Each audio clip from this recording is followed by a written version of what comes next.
Hello दोस्तों, स्वागत है आपका मेरे इस यूट्यूब चैनल में गणपत लोया फैक्ट्स में। तो आज जो हमारा टॉपिक होने वाला है वो है बीएसटीसी फर्स्ट ईयर की और सेकंड ईयर की जो एग्ज़ाम का शेड्यूल अपडेट हुआ है गवर्नमेंट द्वारा। जो एग्ज़ाम 22 जनवरी से स्टार्ट हो रहे हैं, तो उनके बारे में थोड़ी चर्चा करेंगे। तो जो भी बच्चे बीएसटीसी फर्स्ट ईयर में जिनके एग्ज़ाम 22 जनवरी से शुरू हो रहे हैं, तो वो ऐसा क्या करे कि वो अच्छे मार्क्स से पास भी हो जाए और उनके बैग भी नहीं आए।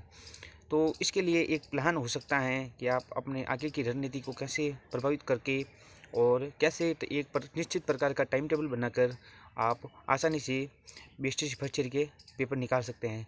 तो कुल मिलाकर 10 पेपर होते हैं, जिनमें आपको पता ही होगा न्यूनतम 40% लाना आपको अनिवार्य होता है।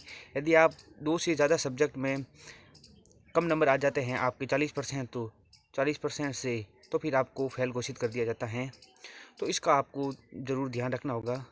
तो आपको बस सिर्फ 40% नंबर लाने हैं। तो इसके लिए आप क्या कर सकते हैं, अभी कुल मिला के 1 महीने का समय बचा है। यदि आप पूरी 1 वीक सीरीज पढ़ने जाओगे तो इसमें बहुत टाइम लग जाएगा और शायद आप पूरी पढ़ भी ना पाओ, या आप पढ़ भी लोगे तो फिर उनको अच्छी प्रकार से समझ नहीं पाओगे।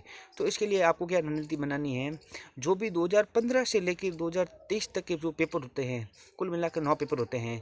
2015 से लेकर 2023 तक जो आ चुके हैं बीएसटीसी में फर्स्ट ईयर में, उन पेपर को आपको अच्छे से रीड मारनी है। और अगर आपको कोई क्वेश्चन समझ नहीं आता है तो उसको रट्टा भी मार देना है।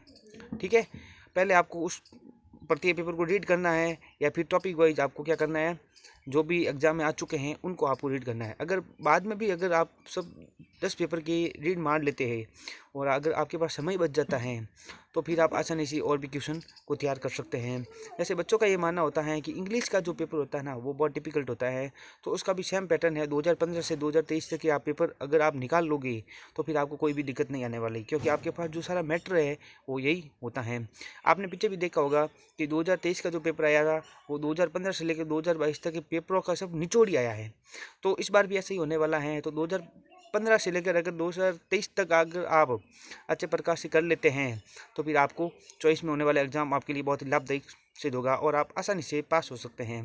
तो ये उन बच्चों के लिए भी हैं जिन्होंने पूरे साल तो कुछ पढ़ा है नहीं, या फिर जिन्होंने डोनेशन दिया है और रेगुलर क्लास में नहीं जा रहे हैं, उनको कुछ याद भी नहीं है और वो अभी अभी 1 वीक सीरीज लाए हैं, तो उनको पढ़ने में थोड़ी बहुत दिक्कत हो सकती है। तो वो आसानी से उपाय कर सकते हैं।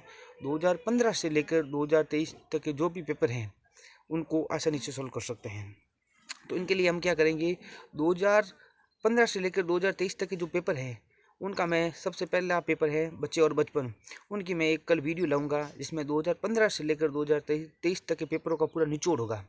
जिसमें 2015, 2016, 17, 18 जो भी पेपर के एग्जाम में आए हुए क्वेश्चन है उनको मैं एक बार दिखाऊंगा कि किस प्रकार के क्वेश्चन आते हैं और कैसे आप इनको सॉल्व करके अच्छा नंबर ला सकते हैं।